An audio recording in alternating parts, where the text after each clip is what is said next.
Welcome to the Ola Hawatmeh Show on American One. Today, my special guest, John Sarcone from the legal team for Trump 2024. His story up next. Stay tuned.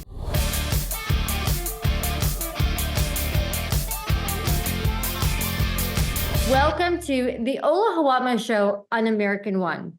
My special guest and friend, John Sarcone. John, thank you for coming on today. It's a pleasure, Ola. Always great to see you. I'm here in lovely Chicago airport because my flight from Wisconsin yesterday was canceled. So I came here to try to get out of town, and I'm still waiting. You are so loyal. I tell everyone how loyal and amazing you are. I mean, look at that. You even made your airport cubby and you put out some Trump signs. Yeah. I came to the spot because there was nobody here before, but people were starting to show up. So I guess we'll have guests for the podcast. I absolutely love that. So tell me how it's like being on the legal team.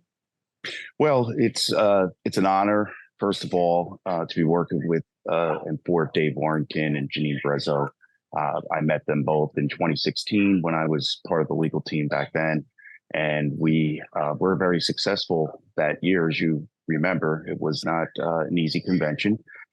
2020, it just didn't happen because we had COVID. And so the original 2016 legal team was brought back. And I have to say that it was the best run convention that I ever saw. And prior to that, the week before, with the committee meetings for the platform and the rules and the credentials, that went so smooth. It was great, and everybody is unified now. That's the best part. Today I had 3 podcasts. I had Bernie Moreno from Ohio running, who's endorsed by J.D. Vance and President Trump. I have Meg for Florida, who's also endorsed by Trump. I mean, just 3 great patriots. And here you are. What are your thoughts about the attempted assassination?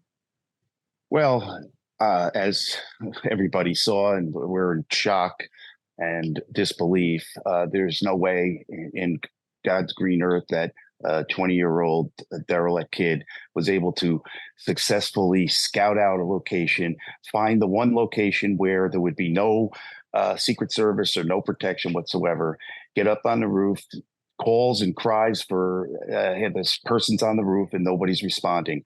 But the good thing is that President Trump survived, and after January 20th of next year, we'll find out the truth. Well, thank you. I am so going to blast this podcast because what you said is so accurate and so true. It's bizarre that, I mean, we've known President Trump for so long, and Secret Service, I mean, they scout out.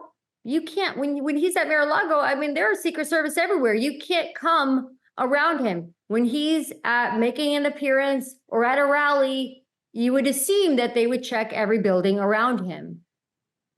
Yes, and apparently that building was identified as a problem, and they chose to put nobody there.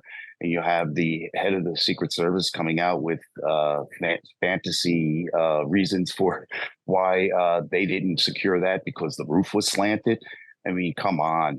That's an absolute utter disgrace. And just like when you saw people, heard people on The View were mocking the whole thing. It's people like that make this a very dangerous place here in America, and that rhetoric has to end. And President Trump made an excellent speech in accepting his nomination and calling for unity and calling for the divisiveness to end. And let's just all come together as Americans either way. Absolutely. It was great seeing you at the RNC, working hard. And not only are you loyal to President Trump and the team, but you're also loyal to New York. I mean, you ran New York State Supreme Court judge. You should have won.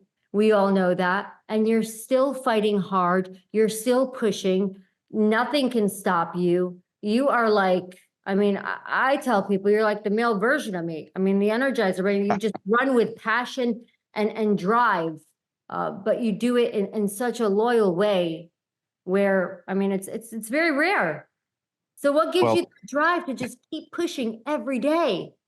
well, what gives me drive is I'm devastated about what's happened to our state. I mean, this is a state where my people came over from Ireland in the 1840s with nothing, and the Italian side came 1895. Grandparents, great grandparents, war veterans, all buried in the local cemeteries. And what do we have? We have a takeover of New York by criminals, basically, and being fostered by the current regime up in Albany, which is all Democrat controlled.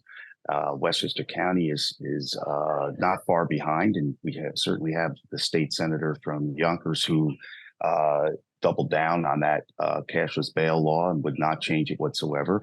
I mean, we're not social. You know, we're social engineering is not what people are elected to office to do. And I was asked to run for Westchester County District Attorney. The last great Republican Westchester District Attorney was Judge Jeanine Pirro.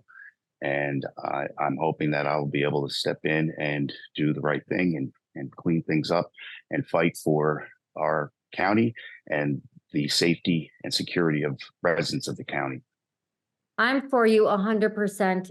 For my followers that are out there, I definitely, where can they find you and where can they help support you? Well, they could just contact the Westchester County GOP, and they will, if they want to make any donations, they can do it to the GOP. And if they want to help volunteer in any way, they can also contact the Westchester GOP, and they'll know what to do from there. Anything else you'd like to add, John, about what's next and anything new? Well, not really. It's, you know, we have 4 months to go, and we have to stay focused and keep working hard and not, well, there is something new, actually. I've been tasked with co-chair of the ballot security operation that's being run by Lara Trump out of the RNC and for the state of New York. So that's kind of a big deal. Yeah, it's a big deal. And so I have Westchester County and North, you know, the whole state. And there's a co-chair with me that is handling New York City and the islands. That's Megan Reyes. So, you know, we've got a lot to do. And that's something that I had pledged when I think you remember I was seeking the nomination for chairman of the state GOP. And one of the things that I said what I would do is raise $10 million for a ballot security operation in New York. So thank you, Lara. Thank you, RNC. Thank you, President Trump, for doing that, and all the donors that made it possible. We're going to secure the ballot, and we're going to win New York. Amen. Thank you, John, for being so true and so awesome. God bless you. Thank you for coming on. Safe travel. Thank you, Ola. Thank you, Ola. God bless.